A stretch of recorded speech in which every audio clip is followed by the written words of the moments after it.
अजय की मामी बेड पर लेटी टीवी देख रही थी और अजय वहीं पास में पड़े सोफे पर बैठकर अपना मोबाइल चला रहा था। अजय के मामा बाहर शहर में रहकर काम करते थे। घर में सिर्फ अजय के नाना नानी थे, जो कि रात होते ही सो गए थे। इस वक्त पूरे घर में सिर्फ अजय और उसकी मामी जाग रही थी।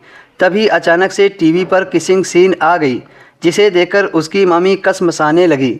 वो अपने पैर पे पैर रखकर रगड़ रही थी। जब अजय ने अपनी मामी की इस स्थिति को देखा तो अजय को देखकर उसकी मामी शांत हो गई। अजय खुद पर कंट्रोल करते हुए अपना मोबाइल फिर से चलाने लगा। तभी उसकी मामी ने कहा, अजय मैं तुमसे एक सवाल पूछ सकती हूँ? अजय ने कहा, हाँ बिल्कुल। फिर मामी ने पूछा, तुम्हारी कोई जीएफ है? अजय ने अपनी मामी से पूछा, पर आप ये सब क्यों पूछ रही हो? मामी ने कहा, हो तो बताओ।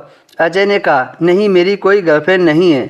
तब फिर उसकी मामी ने कहा, वो क्या है कि जब तुम बाथरूम में नहा रहे थे और अपने नागराज को पकड़कर तैयार कर रहे थे, तभी से मैं समझ गई थी कि तुम्हारी कोई गर्लफ्रेंड नहीं है, इसलिए मैंने ये सब तुमसे पूछा। अजय मामी से डरने का नाटक करते हुए बोला, ओ मामी प्लीज़ ये बात किसी को मत बताना। फिर उसकी मामी हल्की सी मुस्कुरा दी और बोली, ठीक है नहीं बताऊंगी। अजय ने सोचा, अब आगे देखते हैं कि मामी का अगला दांव क्या होता है। फिर अजय ने सॉरी बोला और उसकी मामी ने अजय से पूछा कि तुम यह सब क्यों करते हो। फिर अजय ने मामी को बताया कि मामी आपको तो पता ही है कि मेरी कोई गर्लफ्रेंड नहीं है, इसलिए मुझे ये सब करना पड़ता है। अपने नागराज को हाथ से शांत करना पड़ता है।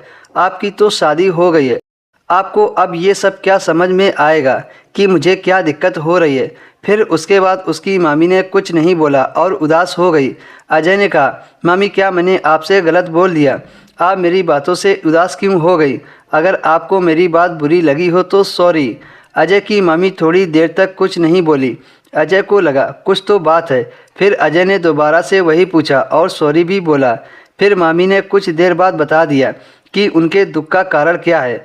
अजय की मामी अजय से कहने लगी कि मैं ये बात तुमसे कह तो रही हूँ, लेकिन तुम यह बात अपने तक ही सीमित रखना, किसी के साथ शेयर मत करना। अजय ने कहा, मामी आप मुझ पर भरोसा कर सकती हैं, मैं किसी से कुछ नहीं कहूँगा। फिर उसकी मामी ने एक नज़र अजय की तरफ देखा और लंबी सांस भरती हुई बोली, बात यह है कि मेरी ज़िंदगी अच्छी नहीं चल रही है। तेरे मामा में रात वाला ज़्यादा पावर नहीं है, 2 मिनट में खाली हो जाते हैं और मैं प्यासी रह जाती हूँ, इसलिए वो कई महीनों तक घर नहीं आते हैं।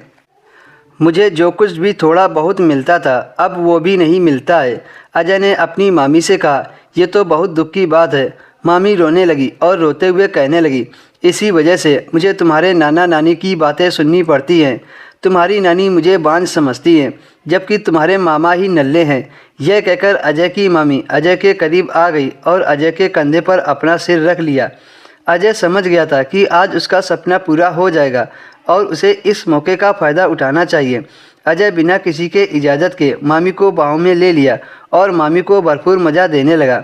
दोस्तों कभी कभी मौके खुद चलकर आते हैं, जैसा अजय के साथ हुआ।